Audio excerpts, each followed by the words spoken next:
असं काही बोलू नका प्लीज. आणि हे सगळं मी एकटीने नाहीच केलं बाबा. ह्या सगळ्यांची मला खूप मदत झाली. कसं जमवलंस कसं पण तू हे सगळं ऐकायचं मला. त्यांच्या आईंनी मग मला परत केला हार. नंदिनी, तुझं ना किती कौतुक करावं हेच कळत नाहीये मला. खरंच कमाल आहेस तू. खरंच खरंच आहे. मग काय आहेच आमची नंदिनी ताई कमाल. मग या तुझ्या कमाल ताईसाठी आणि सगळ्यांसाठीच तोंड गोड करूया. मी गाजराचा हलवा करते. खरंच आज खूप खूप खुश आहे मी. मला तुला काहीतरी भेट द्यायची आहे. माग तुला काय हवं ते माग. नाही नाही बाबा मागू. हा हा माग ना. बघा म्हणजे मी काही मागितलं तर उगाच पेचात पडाल तुम्ही. नाही नाही मागून तर बघ. माग काही माग. हो ना. हा. मग जीवा येईपर्यंत थांबते मी. त्यांना येऊ देत. हा हार बघून खरंच खूप बरं वाटेल त्यांना. त्यांच्या मनावरचं सगळं ओझंच उतरून जाईल. तो हार तुझ्या बायकोने शोधून आणलाय बरं का.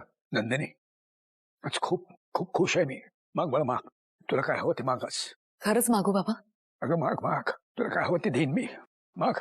मग मला फक्त एकच हवंय बाबा. प्लीज तुम्ही जीवांना माफ करा ना. बाबा तुमचा राग रास्त आहे. मी अगदीच समजू शकते. पण जीवांनी सुद्धा तुमच्या मनासारखं केलं ना. तुम्ही त्यांच्याकडे बघत नाही, त्यांच्याशी नीट बोलत नाही, म्हणून त्यांचा जीव तीळ तीळ तुटताना रोज दिसतो मला. आणि हे मी नाही बघू शकत बाबा. बाबा प्लीज माफ करून टाका ना त्यांना. मी तुमच्या ऑफिसच्या कामाच्या आड अजिबात येत नाहीये. तुम्ही त्यांना कामावर बोलवलं का बोलवलं याबद्दल माझं काहीच म्हणणं नाहीये. मला फक्त एवढंच म्हणायचं की प्लीज त्यांच्याबद्दल मनात अडी ठेवू नका. आजींचा दागिना मौल्यवान होताच, पण तुमच्यासाठी तुमचा खरा दागिना तुमची मुलं पार्थ आणि जीवा आहेत. आय नो थोडे इम्पल्सिव्ह आहेत जीवा. चटकन त्यांच्या मनाला येईल ते करतात, पण त्यांच्या मनात काही नसतं बाबा. त्यांचं मन खूप साफ आहे. आणि आई म्हणतात तसं ज्याची नियत साफ त्याला सगळंच माफ. माफ करता ना बाबा त्यांना.